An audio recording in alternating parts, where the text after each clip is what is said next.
Hello, everyone. This is Carolyn Coleman. Welcome to Gentry's Journey, and our honored guest today is Leslie Best. I'm going to go ahead and start with a scripture, and then we'll let Leslie introduce herself. For by grace you have been saved through faith, and this is not your own doing, it is the gift of God. And that's Ephesians 2 and 8. Now, Leslie, how are you doing today? I'm doing great. Thank you. How are you? I am well, thank you. And thank you so much for being a guest on Gentry's Journey. I appreciate the invite and looking Oh, forward to the absolutely. program. Absolutely. Now, we titled this Hidden History. But before we get into that, tell the audience a little bit about yourself, please. Well, speaking of myself, I'm an author of 9 books. I write nonfiction, historically based books, basically Afrocentric books. I'm a former educator. I've worked as various positions as teachers and curriculum coordinator, principal, the full gamut. I've taught in private school, parochial schools, as well as public schools. I am a very devoted educator. My children say I'm always teaching. My husband's always telling me I'm giving him a history lesson.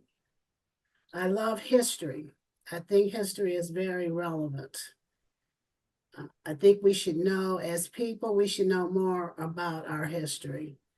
That's the area that is lacking. So I focus on history, and much of the history is hidden history, that many people are oblivious to the truths. Okay, that's why you call it hidden history, or Yeah, is it because people just don't dive into it and get that same love or appreciation that you get? basically, it's hidden. This latest book, Hidden History, The Antiquity of the African Continent, much of this information is hidden information. It hasn't always been available to the public, haven't always been printed in the history books, have not always been taught, have not even ever been investigated. Archaeologists haven't always explored the areas that I'm writing about in my book. So that is the reason why it's called Hidden. And my other book that I would like to speak on, The Unwavering Annie Turnbull Malone, is hidden as well. And she has a very compelling life story.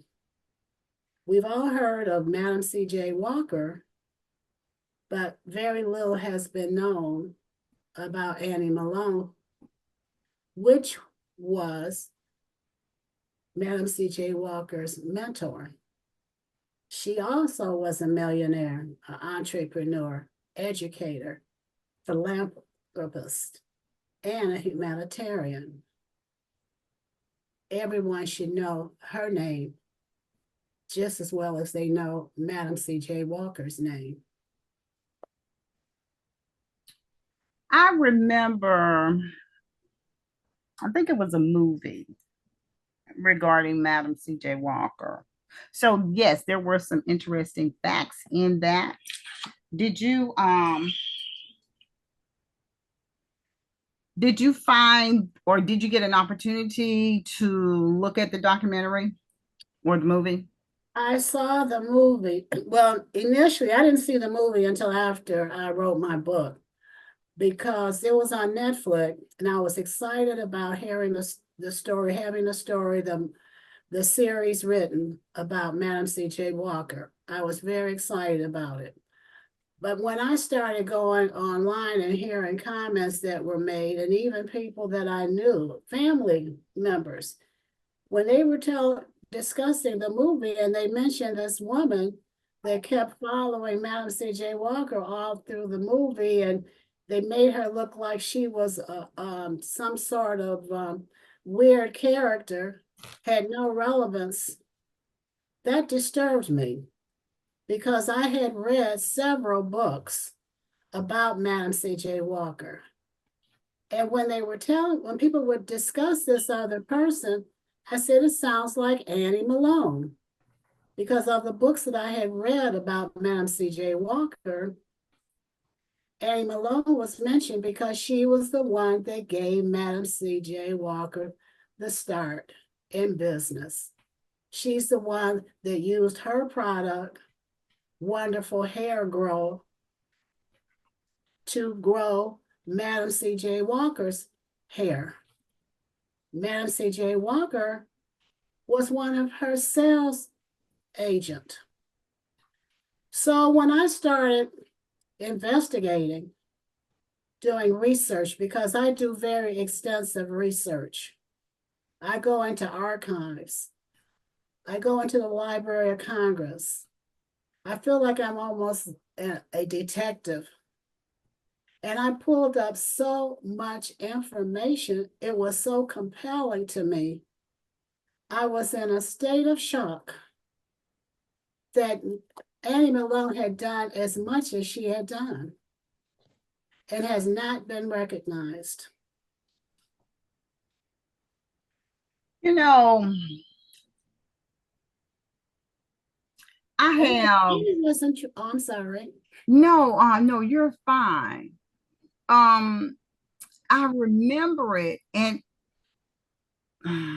the movie did not depict it just as you're saying. It didn't really give her the credit. It seemed as though she was sort of copying or mimicking Madam C.J. Walker. So you're saying in your research and in your findings, that was just not true. It was totally wrong. In the movie, they also said that she was a mixed background. She was biracial. She was not biracial.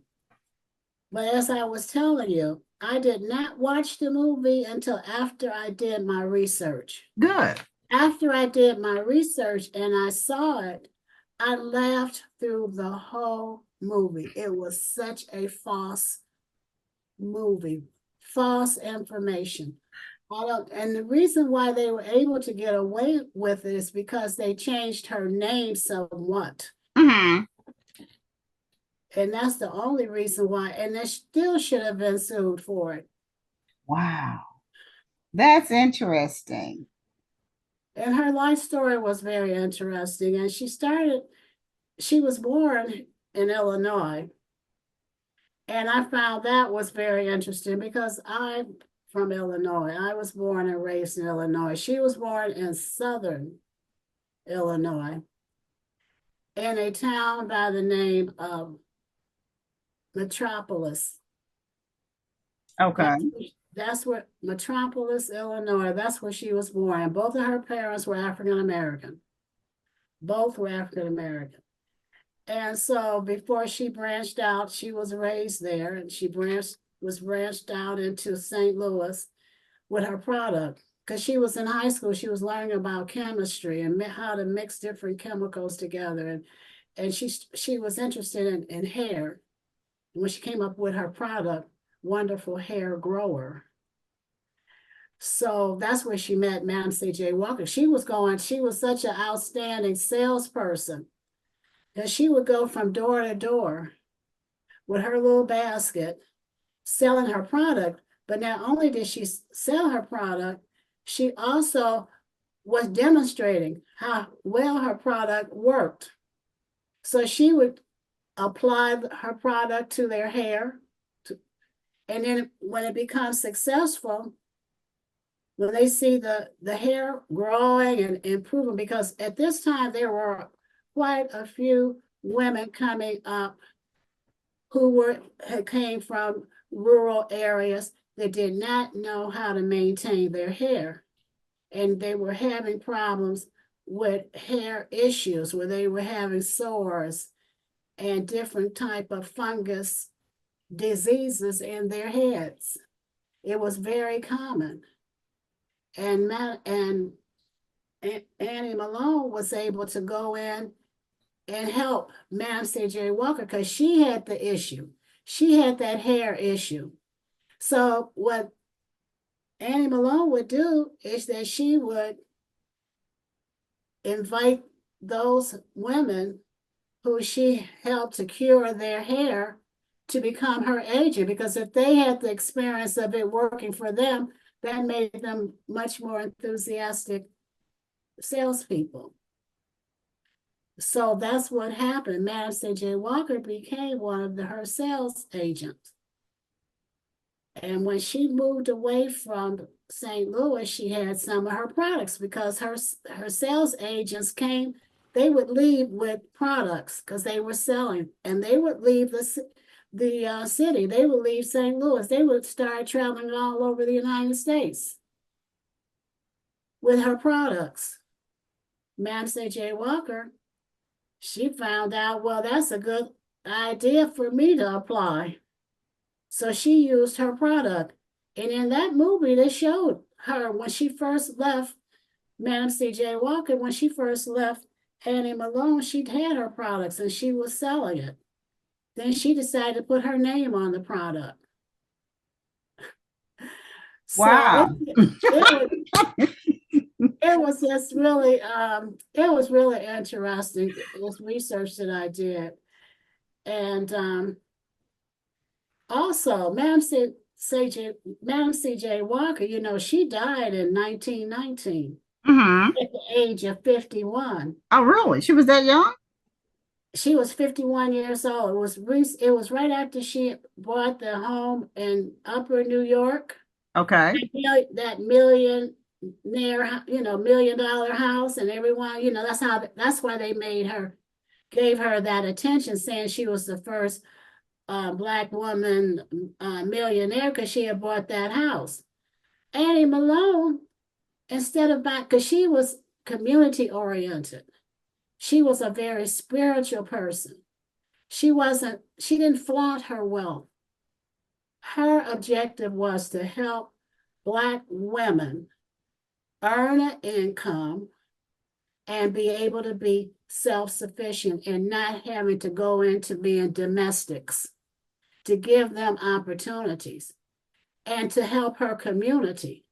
So instead of buying a big mansion, she bought a big complex in St. Louis, $1 million complex. I have photos in my book. This is not just something on paper. She had this big, beautiful, a block long, and it provided services for the community. It was a state-of-art facility, but that's what she did with her million. She didn't want to flaunt her million for herself. And each time she would have something, she would develop or construct something, she always had a religious ceremony. And she always had, dignitaries, everyone praised her and gave her recognition. But she always went to God, and she always had prayer meetings and services everywhere she went, in every involvement that she was in part of. In the movie, it also stated where Ma'am C.J. Walker said she wasn't going to sell her products to drugstores. Well, you know as well as I do, she did. She sold her products to stores. Annie Malone never did. She sold them through her agents so that her agents could make money. All the way up until she died. And Annie Malone didn't die until 1957 at the age of 87. Okay. And she died in Chicago. No one very few people know about her. She doesn't have a big fancy, she's not in a big fancy cemetery. She doesn't have all these accolades. And she contributed a lot to the society.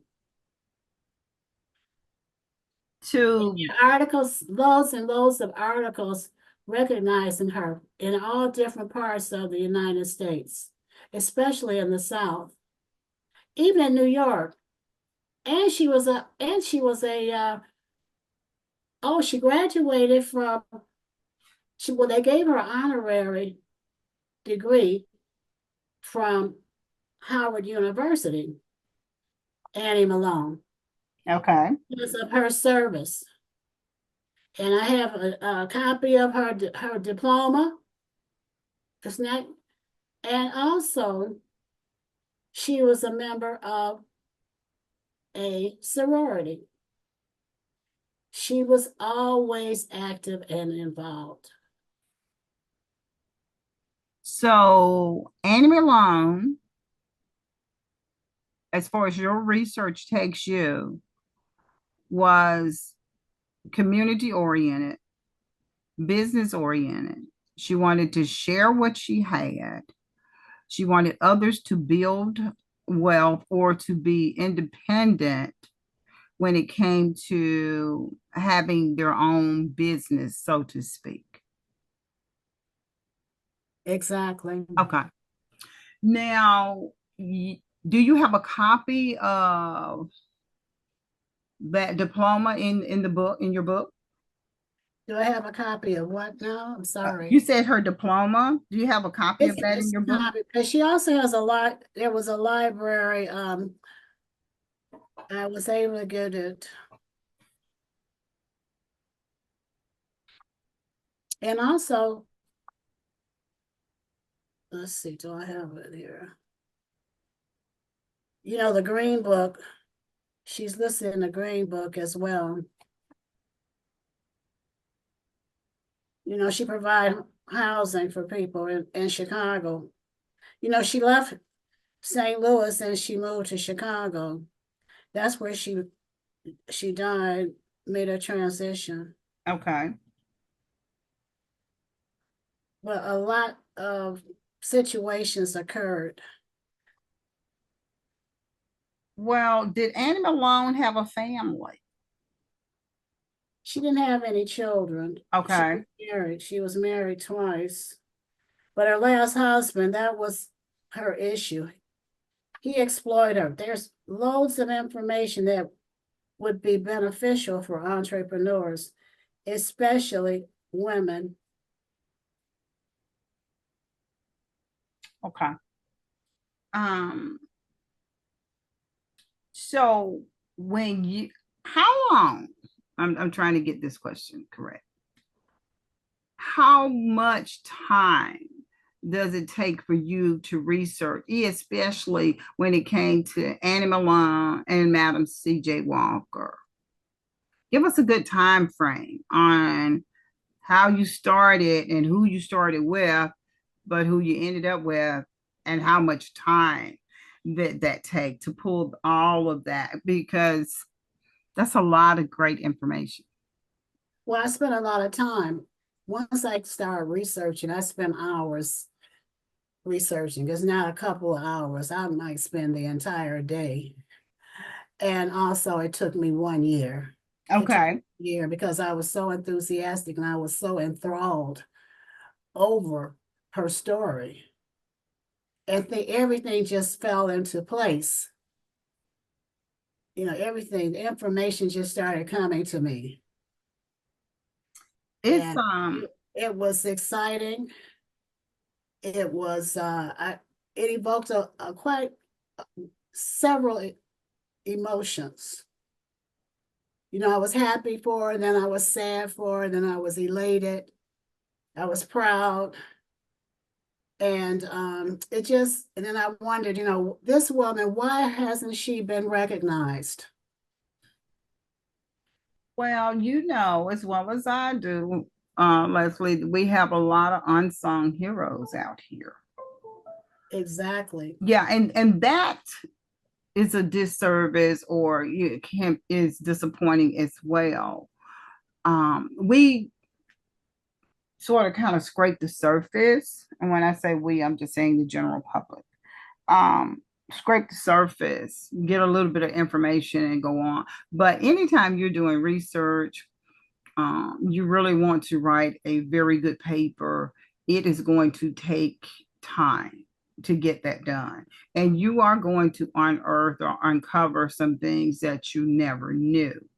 And like you say, you're going to go through all these emotions because you're like, oh, wow, this is great. Oh, my word. That's terrible how that happened. Why, and you walk away with a lot of questions. Why was this not done? Why was that not done? Why did it go this way? And I know when people are, well, I'm not a screenwriter, so, let's put that out there, but I'm saying creative control. A lot of times, they want to tell the story in a way that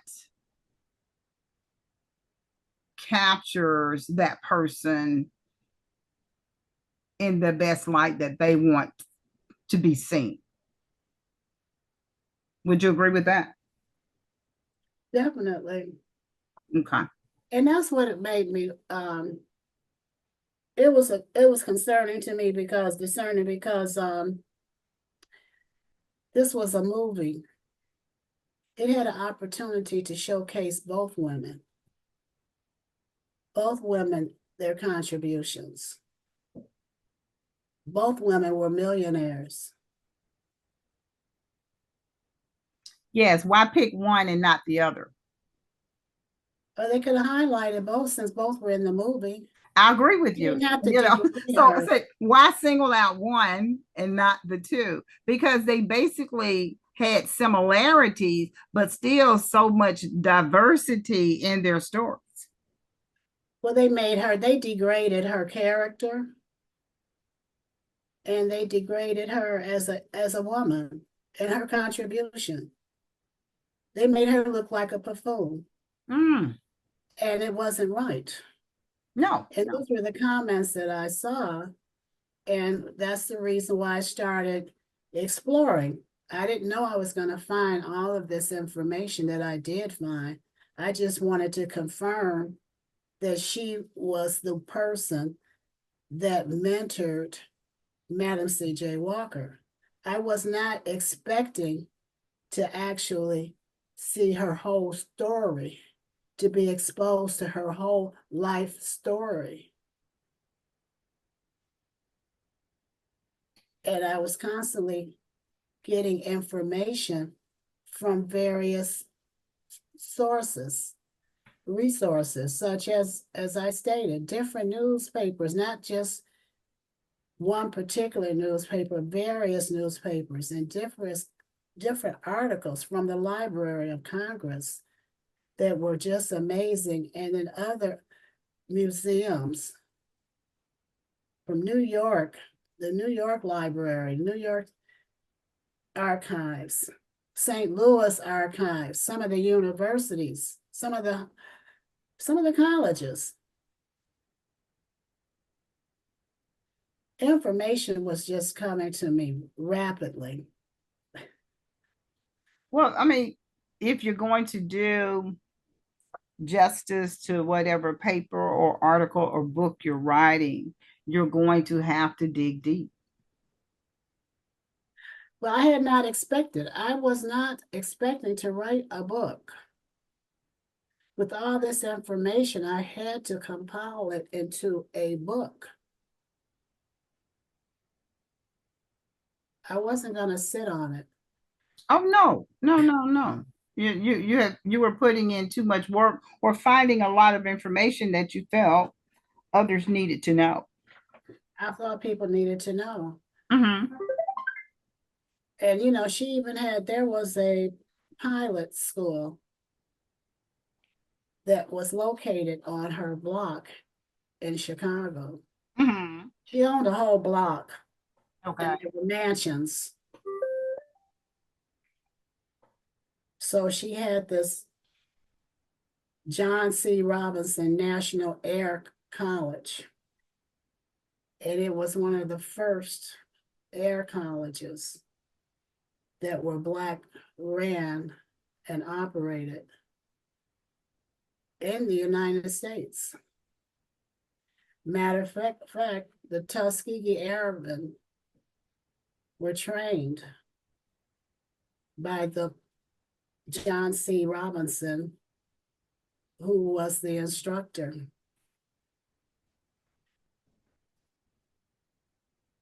Okay.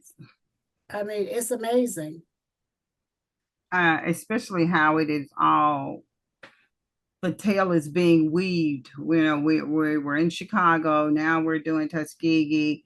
How it all kind of comes together, but one thought or one process leads to another. Well, you know, Haile Selassie, he hired John Robinson to help train pilots in Ethiopia. Okay. And then I went into Ethiopia. I can go into their information in Ethiopia. They have loads of resources where they acknowledge John C. Robinson. So it went to so many directions.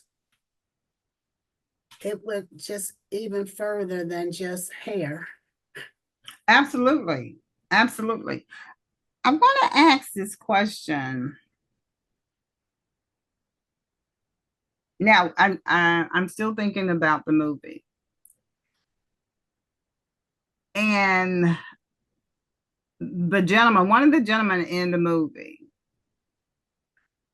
I think he was married to Madam C.J. Walker, but it seems as though, if I remember correctly, Annie Malone was trying to convince him to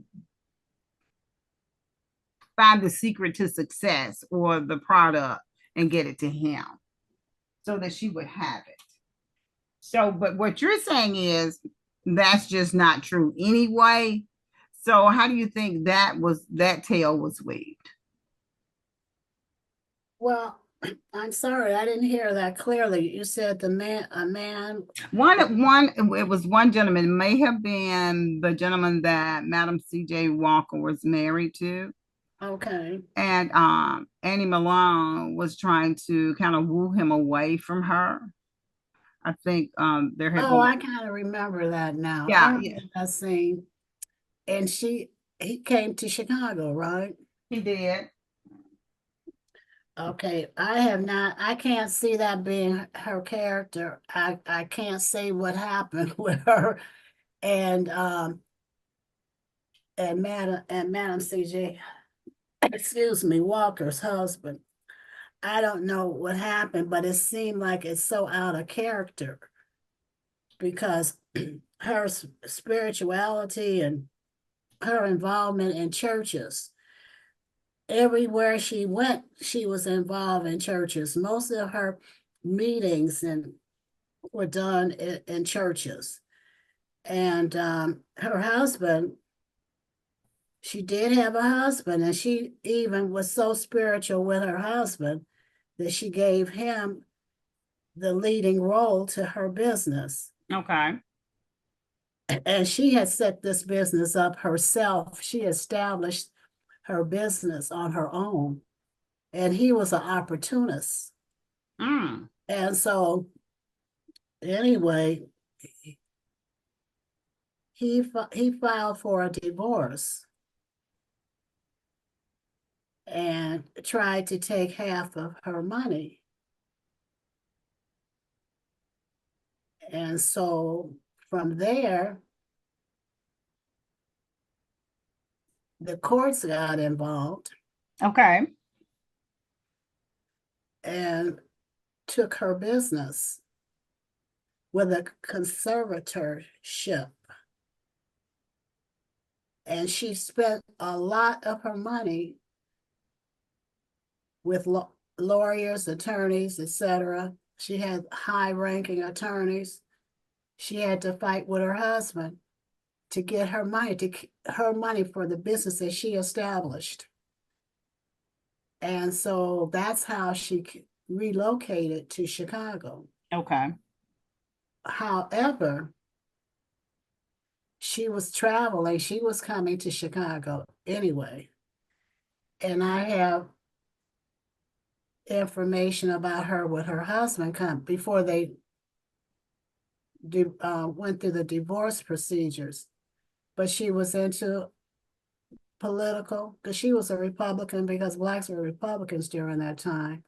I have her at certain meetings that she was involved in Chicago, political meetings with her husband, one of the conventions. I don't have any information if that was true, if that was not in any article or Okay. any resources, a relationship with Madam C.J. Walker. That was not available. Okay. But her character did not appear to be that way. You never know. I can't say yay or nay about that. And I understand that. And I go back to saying, taking creative control, how we should weave this tale. It may be very far from it, but it makes for an interesting television, so to speak, or an interesting. Even her dress, right? Even her dress, the way she carried herself, she did not dress in the manner that they showed in that movie. Okay. She was not flamboyant. Okay. She was not about herself. She was about what she could do for others. Okay. Well, that's a nice segue into hidden history, isn't it?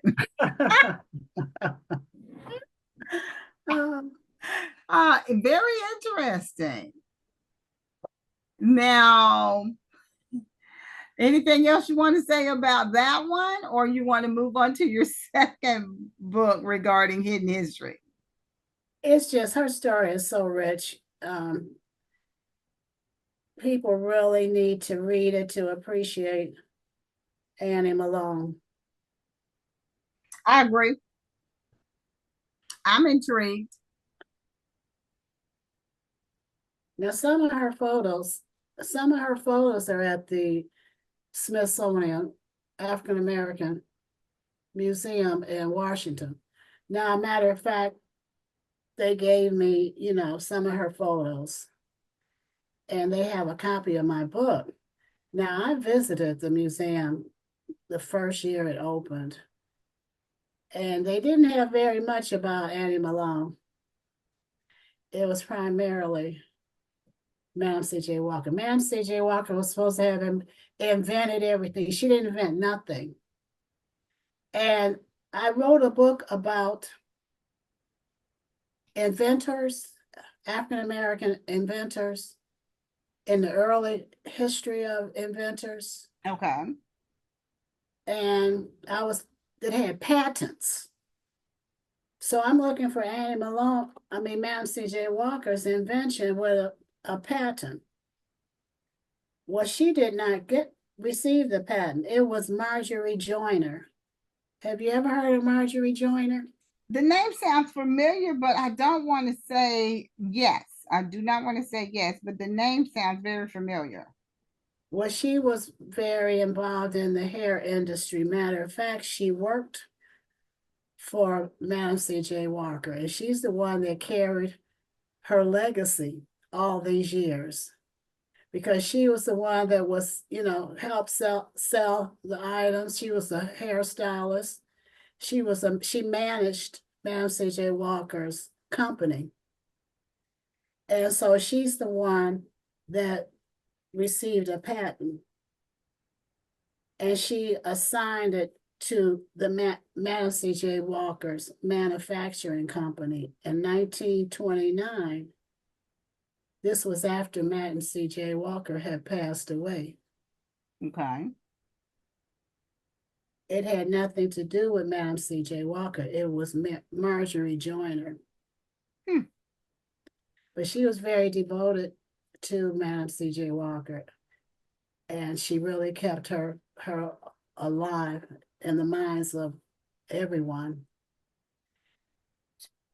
Annie Malone did not have anyone to really keep her going. She was pretty much on her own. She did have some family members, but you know, family members don't always give you the support that you might need. Yeah, I was going to say they don't always come through. I don't know if it's because they're too busy doing their own thing, but everybody has various personalities, various goals. But yes, that definitely does happen. And then there's a lack of interest, also. Absolutely. As I say, they don't share your same goals. So they're not going to be interested. And I get that, variety is the spice of life. But sometimes you need a push or some encouragement to maintain or to go forth with your dreams and your goals. Exactly. Okay. Okay. Well, Leslie, that was wonderful. Now, tell us about the second book. This is my latest. Okay. And I call it my latest and greatest. Now, this hidden history, the antiquity of the African continent. Okay, so when I started reading this book or writing the book, this was not the title. And actually, it was going to be a different concept, totally. And my concept was going to start in Africa, and I was going to travel to Europe, to different countries in Europe, and it was going to compare certain aspects. But instead, I could not get out of Africa. Mm-hmm. And I kept saying, I want to get out of Africa. I'm ready to go on and finish or continue working on my concept that would lead on to other parts of the world. I could not get out of it because it became so intriguing to me. This is the type of writer I am. I get excited, then I said, well, it's time to leave, but I can't leave because all this information, it's like God is sending me through these books. He's directing me to go in these directions. So I got stuck in Africa. I couldn't get out. And it was so interesting. And I'm learning as I'm writing, as I'm researching. And so that's how I came up with this book. Now I start off, this is the ancient history. So the focus has nothing to do with the invasion of Europeans. Okay. Nothing. So I started off with some verses from the Bible that mentions different people or places in Africa, such as Cush and Ethiopia. So, and the Cushites. So the beginning of my book, I'm focusing on the Cushites and the dynasty. Now, I've heard of there were black pharaohs, and often people are comparing themselves with Egyptians. Now, I've traveled to Egypt. Okay. I've been to Egypt, I've been to Cairo, I've seen the pyramids. And so I didn't see much of anything that resemble me, for instance. Or so, and I was straining my eyes, and I went into the museums, and I was looking for certain characteristics in the section that I went to.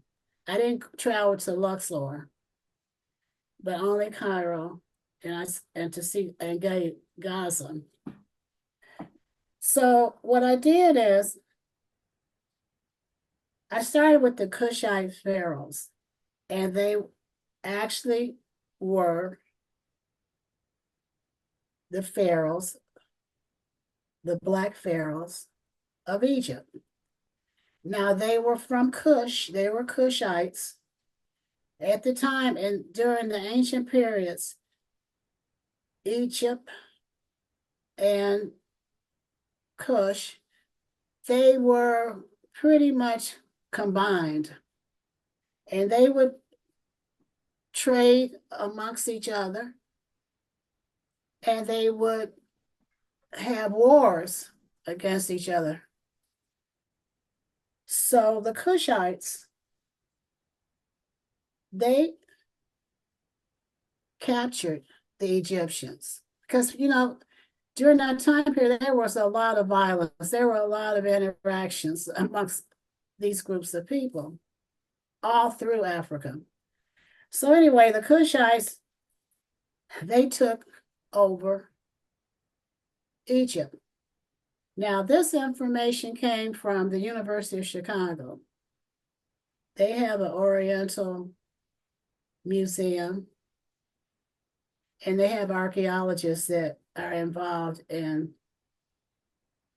information, seeking out information in all these various areas.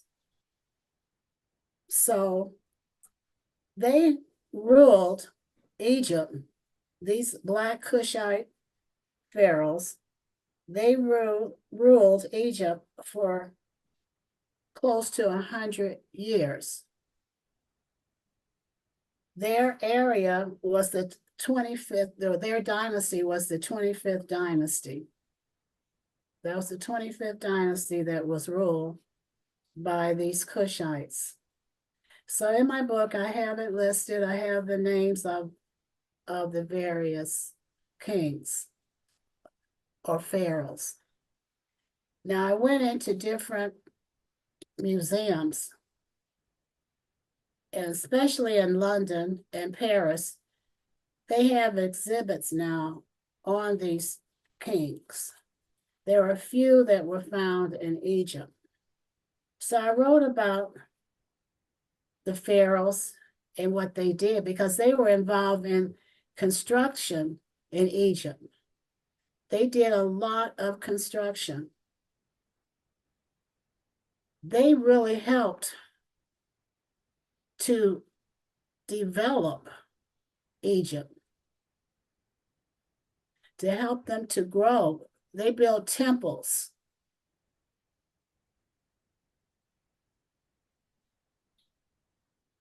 So after the Assyrians took over, Sure. then they went back, they lost their ruling. But what I found that was so fascinating was the fact that they had these pyramids. These pyramids, they have you heard of UNESCO? I have. Okay, so you know how they go around the world and try to maintain all of these historical places and artifacts, help to maintain them and categorize them. Well, they have archaeologists that found these pyramids. And so what was Kush is now called Sudan. Okay.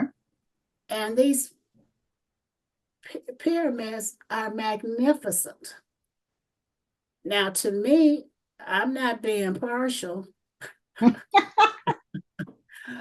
when I went to Egypt, I was disappointed in the pyramids that I saw. Oh, I was disappointed. It was not what I expected. what, Now, what, what was your expectation? I thought it would be, well, it's sand, it's dry.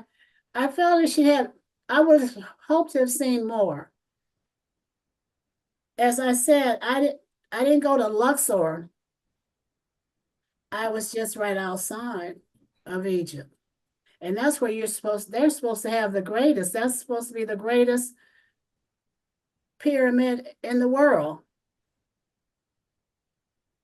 But the pictures that I have seen from UNESCO and that I have in my book, they are far more magnificent. When they first started coming into Africa, the Europeans, they did not go deep into Africa. They wanted to stay along the Mediterranean, closer to the Mediterranean, the upper parts. They didn't want to go to the southern part of Egypt. They didn't want to venture into that because it was what? Why is it they didn't want to go into the darker? I want to know that myself. That's because the darker people are in the southern regions of Egypt. I mean, I was gonna say, but I was like, no, let me ask the historian. Uh, The darker people, I mean more darker people, because they're dark people in the upper part too, but the further south, the darker and the more. And they wanted to keep it, they wanted to present a certain perspective. They wanted to keep a particular perspective. But they have beautiful temples. They have beautiful, beautiful, magnificent pyramids. Now, it's been stated, UNESCO have stated, BBC have, the broadcasting company from England, they've done some research on it as well. It's documented now. It's not new, but it's just not well known. But they had more pyramids in Sudan than they do in Egypt. And that's a fact. Now, the actual pyramids in Sudan, they're not as tall and they're used differently. They're used more like headstones. They're still tall. They're not little headstones. They're still tall. And they're buried kings, people of royalty were buried there as well. They were buried under the ground. They weren't buried inside the pyramids, but they were buried and they had their gold and their silver, all their jewelry, all these expensive items inside these pyramids. Well, there was an Italian explorer, and he went, and after they had discovered the pyramids, he started chopping them down, the tops of them, for the gold and the silver and the jewelry, etc. So he goes around mutilating them. I mean, And so did he get and he was away with it? Did he get away with the treasures? yes, he got away with it because no one's protecting them. No one's protecting them like they've stole a lot from the ones in Egypt as well, but not to the extent as the ones in Sudan. But they still have those of Sudan, they still have those of them still there, and they still have temples. They still have these beautiful ruins and artifacts. They still have all of that still there. But when he was from Italy, he was an Italian, And so when he found all of this wealth in these pyramids, then other people started coming in and chopping down the tops of them. But as I said, they're still there. Some of them have been abused to the fact where the tops are gone, but they're still there and they're still beautiful to see. And the temples are still there. And some of, they have, these different statues, etc. They're still there. But they don't have protection. You don't have tour buses going to their site like you do in Egypt.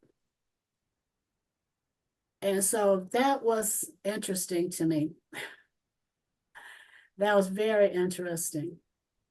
So I said, if someone was to read my book, if they don't recall or remember anything else, I want them to remember those pyramids, because people have put so much, the world has put so much emphasis on those pyramids in Egypt. And I want the world to know that those Black Kushite kings and people erected those beautiful pyramids and temples. So, and it's controversial now, who built pyramids first? Wow. Were they the Egyptians or the Kushites? Who built the first? It's controversial right now. So that was interesting. And and so then if we go to now this was really fascinating to me as well. All of it is. That's why I enjoy writing and I enjoy history. Now, the Trans-Sahara, we all know about the transatlantic slave trade.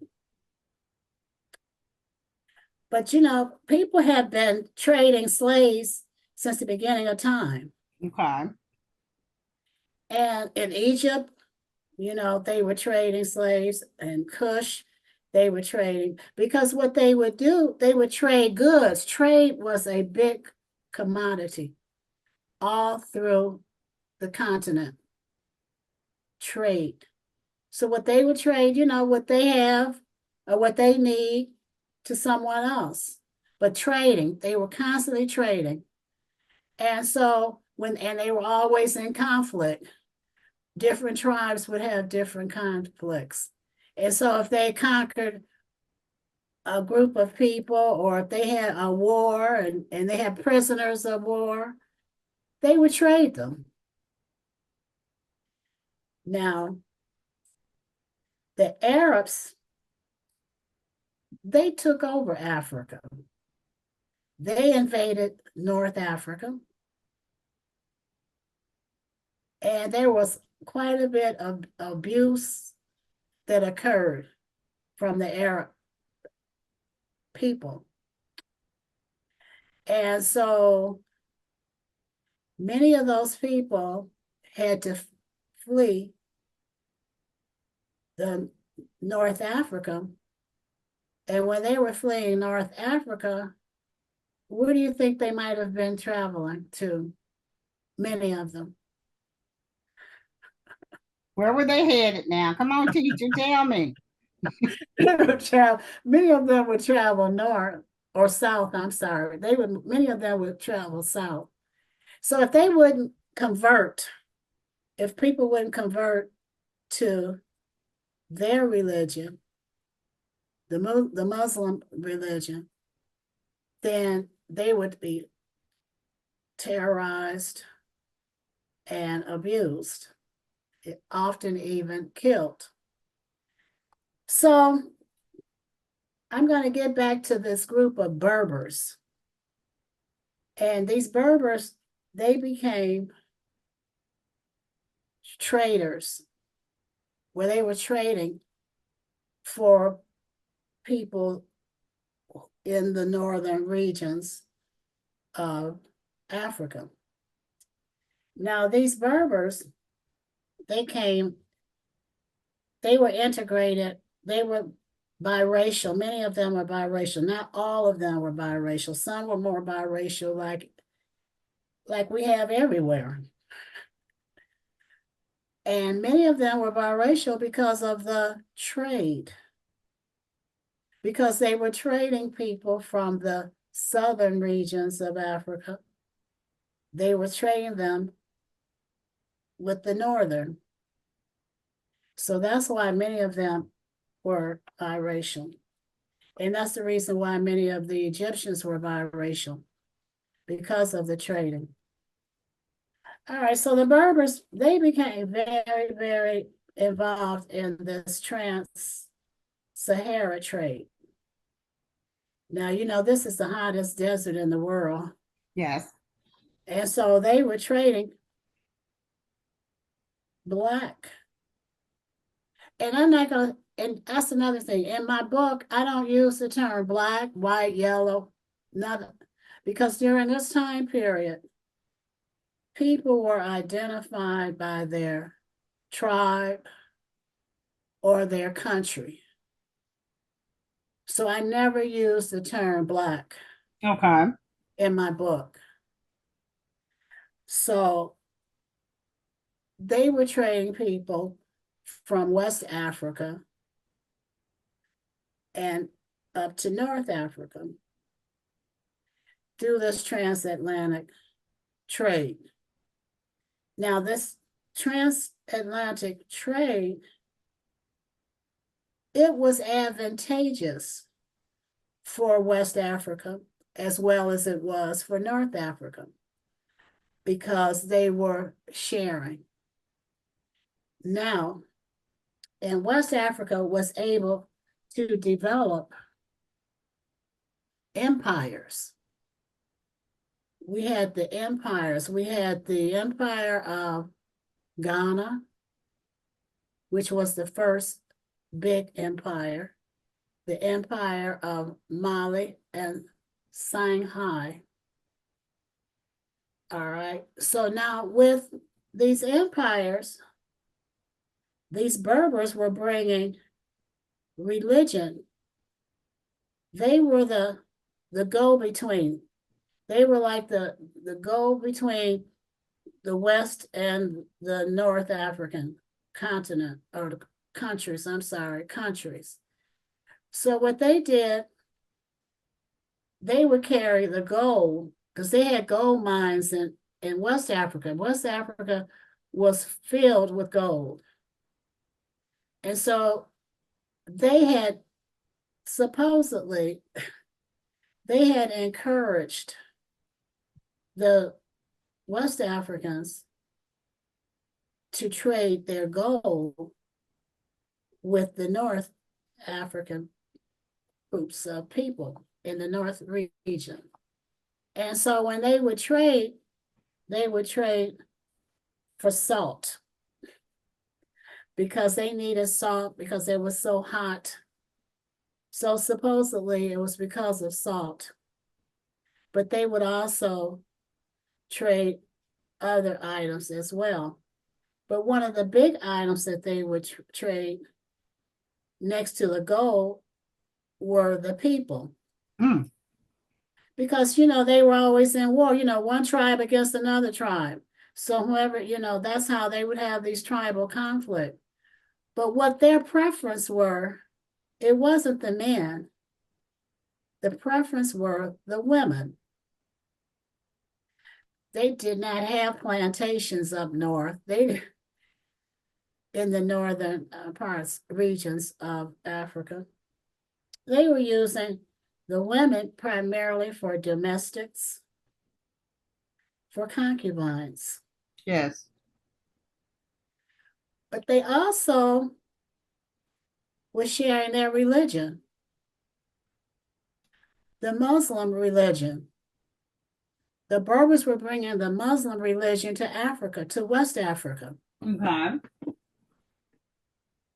And so, and they were following some of the rules and regulations that are in the Quran, where they could have more than one wife, where they could have relationships with other women.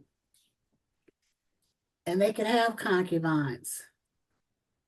And so I have excerpts in my book that align with what was going on as far as their relationship with these women.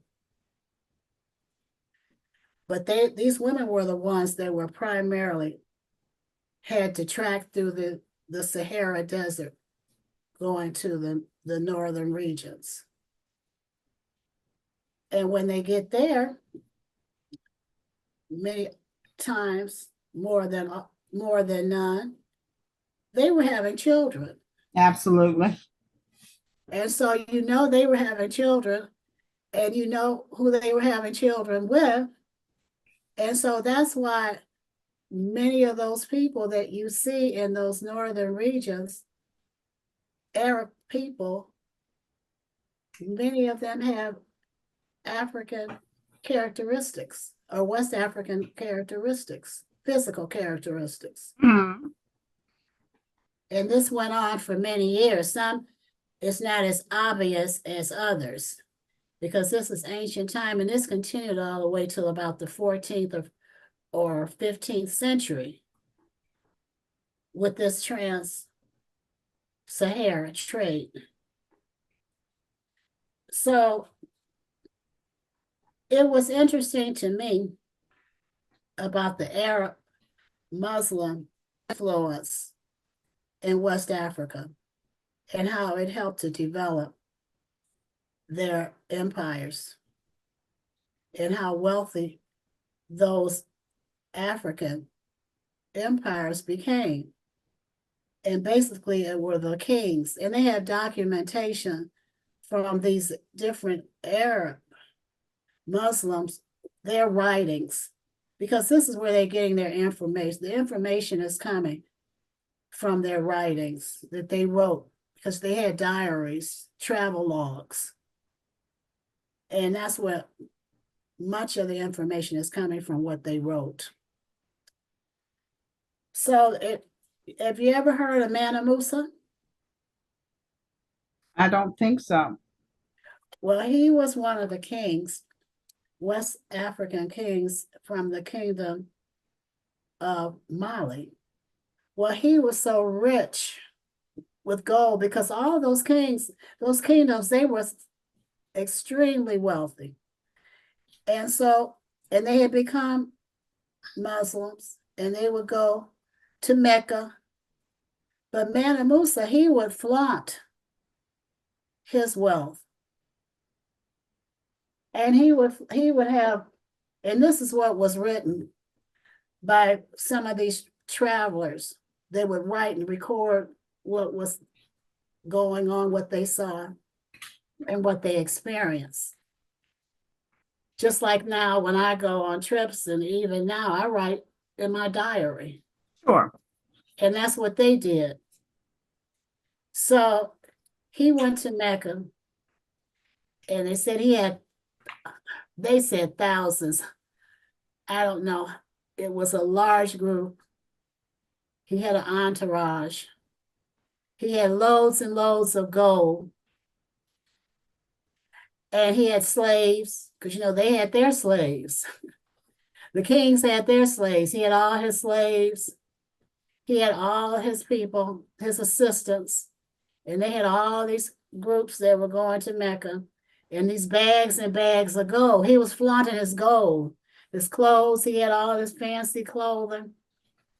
And so now this is documented in these logs by these Muslim explorers, but they also have a map. So when he was passing out gold, he went to Egypt, he was passing out gold. He was passing it out to people walking down roads and different things. He was just flaunting this gold. That gold struck an entrance past Africa to Europe, everywhere else. They said, look at all this gold. So it was a map maker from Europe He was from Spain. And he drew, this happened around in the 13th century. Okay. So he drew a map. And in this map, he drew a picture of Mansa Musa with the gold and the crown and all this wealth around him on a throne.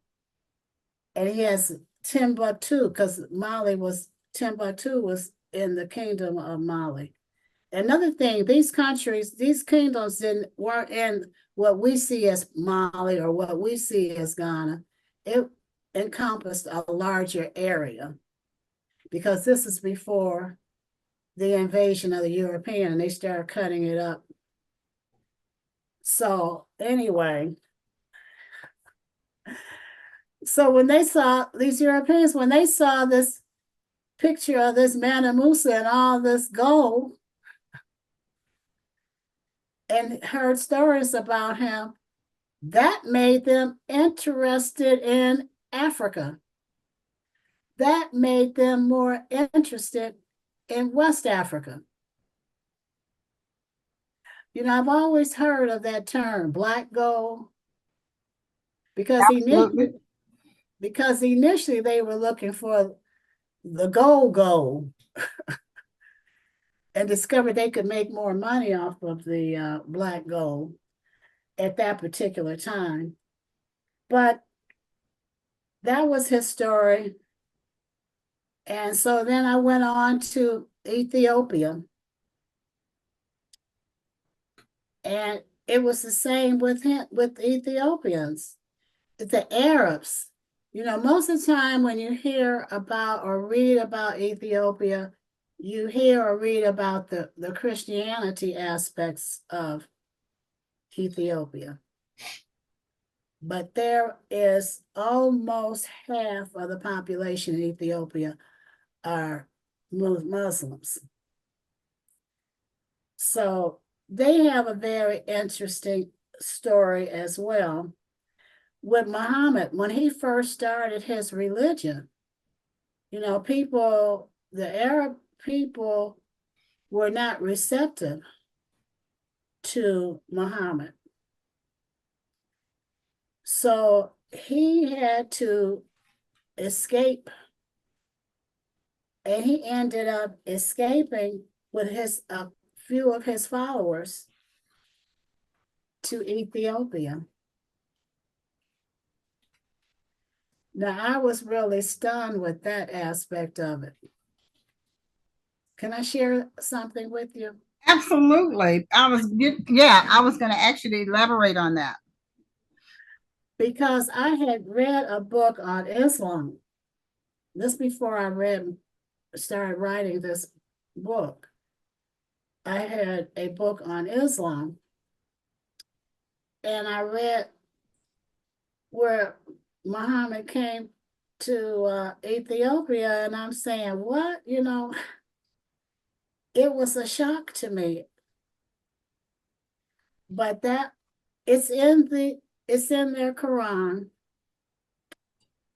and they were there for protection for a few years while he established and his followers until he was able to branch out and establish and grow his religion. So in my book, I have the various dynasties in Ethiopia. And again, it's always this conflict. And it's pretty much the same all over the world. I mean, there's conflict going on right now with Russia and Ukraine, and there's conflict in Israel, and it's Palestine. I mean, it's always been some conflict between these various countries. So even in Ethiopia, there were these different conflicts, these different problems, and I write about them in my book. I'm not going in depth about them right now, but when you read my book, then you would have a clear understanding. Well, So, I get that. Um, we know conflict comes when people either don't understand or don't want to conform.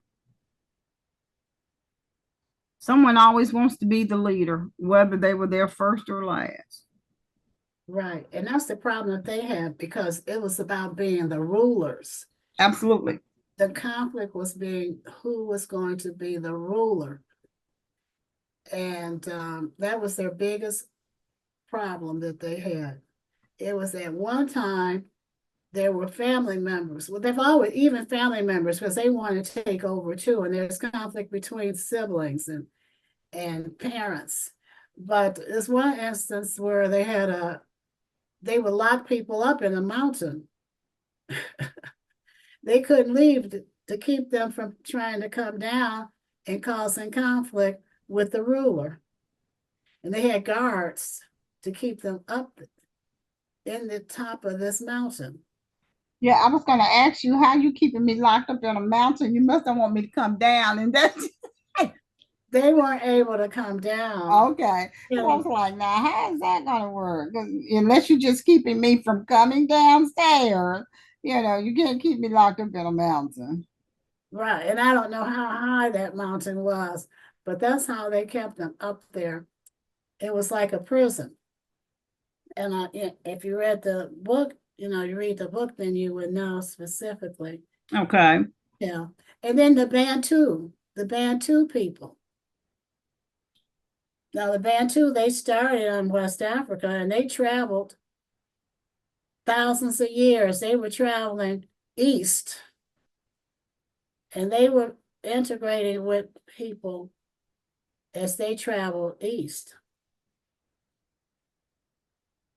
So I thought that was interesting. Remember, we used to learn about the the bush people, and they actually were called the sand people, Okay. the sand people. And so the Bantu people, these were the ones coming from West Africa. As they traveled east, they would mix with these other groups of people. And so they developed dynasties. See, my focus in the book were the dynasties, all the great accomplishments these people made before the invasion of the Europeans. I wanted to focus on that aspect, Okay. what they built. And so the Bantu, they were these strong, mighty people. And so then I have the Maasai in Kenya. And I notice that more and more people are traveling to this region now. And with East Africa, what they did, and I kept this part because I thought this was relevant, because not so much of the foreigners coming into Africa, it was Africa going into these other areas, such as India and China. They were trading across the Indian Ocean. There was heavy trading across the Indian Ocean. And so there are people of African descent in those other countries because of the trade. And the trade was the same situation. They were trading. Now, the Arabs always focused on the women primarily, and that was just primarily. But when they started going east, they would have the men as well. And even in the Western, when they were trading across the Sahara, they would have men also, but the focus were on the women. That was their preference. Okay. And the men, they would use those as eunuch. They use them as guards. Hmm. they would use the men as guards Okay. to guard the women. Oh, Yeah, because they would castrate them. okay. That's what they did to the men when they were crossing the Sahara.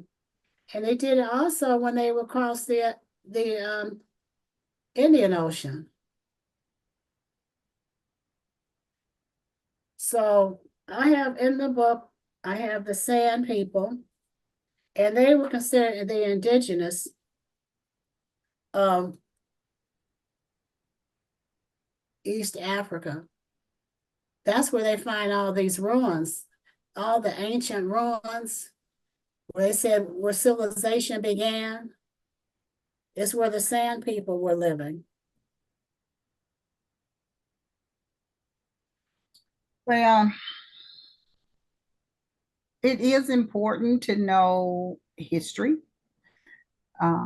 especially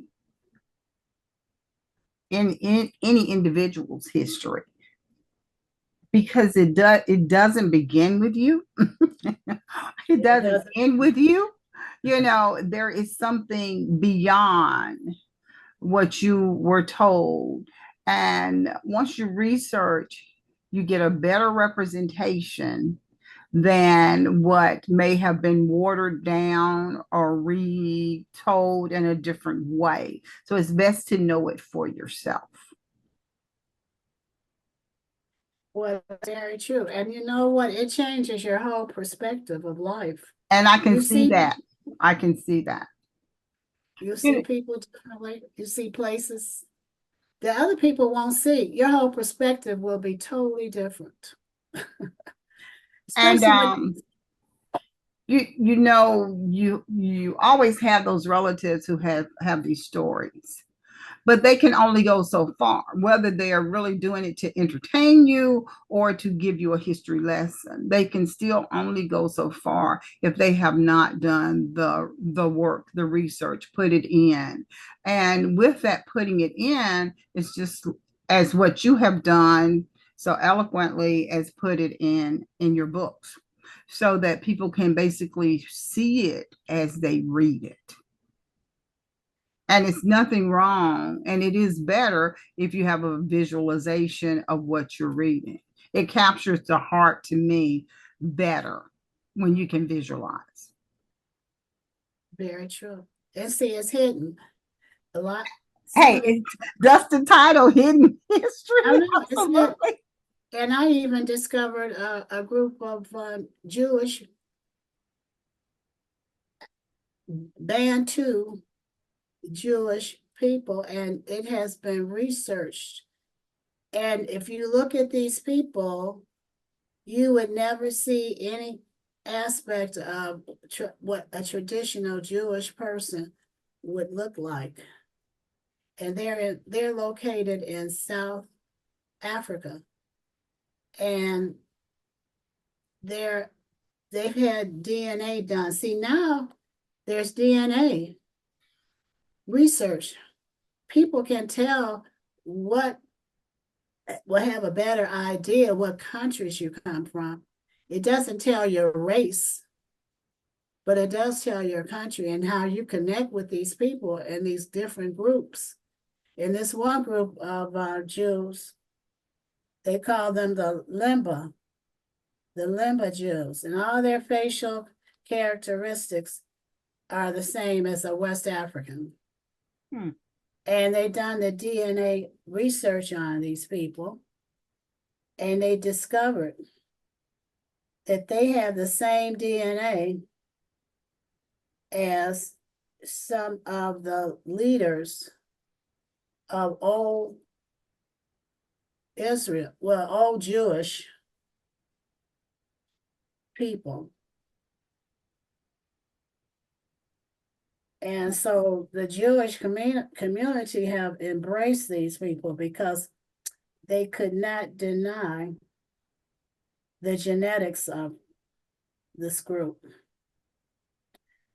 They even name their blood type, their DNA matches Cohen Haplotype, a priestly genetic marker found in ancient biblical Jews. So their DNA matches.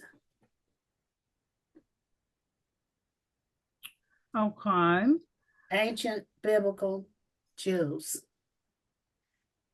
So that was one of my findings. Well, Dr. Beth, just from the interview and you educating us today, it just goes back to reinforce the power of history and the purpose of history. It should not be diluted. It should not be taken away, because guess what? You really can't. You really can't take the history away. And your hidden histories that you have shared with us today have been remarkable. So for you history buffs out there, she has several books that I'm sure she's more than willing to share with you all.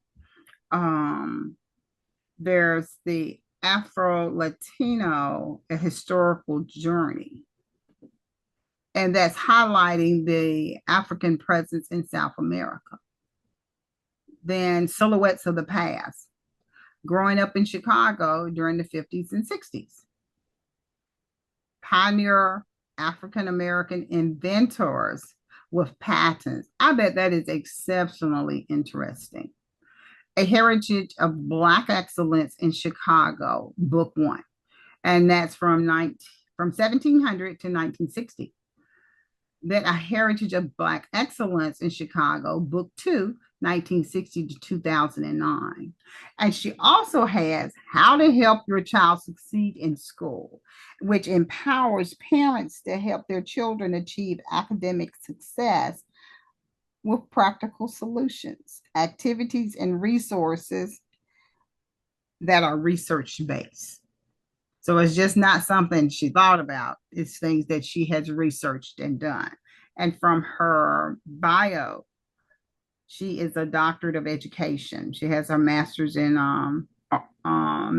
arts and administration and supervision. So she has a wealth of knowledge. She has put in the work. She has done the time. She's still working on this. So for you history buffs, I just would encourage you to get copies of her book. And tell us where they can find your books, Dr. Bess. Well, I'm on Amazon. And for those that are in the Chicagoland area, I'm at the DuSable Museum of African American History. And they can best find you under your name, Dr. Leslie Bess. They can contact me at Bexley Books. Okay. BexleyBooks@gmail.com. If you would put that in the chat, that would be great. And then also Bexley on Facebook, Bexley Books on Facebook and Instagram. That would be great. Now, do you have any closing remarks that you would like to leave with the audience? Well, I would like my audience to embrace history and share history with their family and friends. I think it's very relevant that our children know their history and learn to embrace history. We don't always have to expect schools to teach our history. When I was growing up, my mother always gave me some historical information. And I suppose that's the reason why I appreciate history so well now. And that is wonderful. There has to be a beginning to seeking knowledge and displaying and working on your craft. So that in itself is great. But you didn't just stop there, you continued on. So you have a wonderful legacy. Now, let me ask this one question. What year did you go to Egypt, or have you been more than once? Pardon me? What year did you visit Egypt, or have you been more than once? What year was I a teacher? In Egypt. Oh, in Egypt? Oh, okay. What year was that? It was, I think it was like 20. My husband remember these days. And they, actually, when I was there, they had, they were about to have a revolution. I No. think it was around 2012. It was around 2012, and we had Secret Service was with us. Everywhere we went was Secret Service. And about 2 weeks after we arrived back home, a civil war actually developed. And there was a coup. They removed the president of Egypt. And we were watching it on CNN, and we saw the guys that were at Giza with the when they had the camel rides and the pyramids. We saw them charging down the street. The Niles, we had gone on a nice boat ride along the Niles. It was a bridge. We could see them crossing the bridge. All these familiar places that we had seen. People were killed. They literally was fighting. Mm-hmm. And so like the day that we got I think about a day or two before we arrived, they had bombed a Christian church. And so after that, it was boiling up. They were anti-government. So the people of Egypt was fighting because they were opposing the government. They say they were being abused. So I believe it was 2012. Okay. I guess you asked one question. No. I mean, hey, when you do history, you do it well. Okay. It has been an absolute pleasure to have you on today on Gentry's Journey. Um, the topic, hidden history, you unveiled quite a bit. I do appreciate it all. I'm sure the audience did as well. They can find you on Amazon, on Facebook, Leslie's book, Dr. Leslie Best. Thank you so much. Thank you. And you have a wonderful evening. You as well.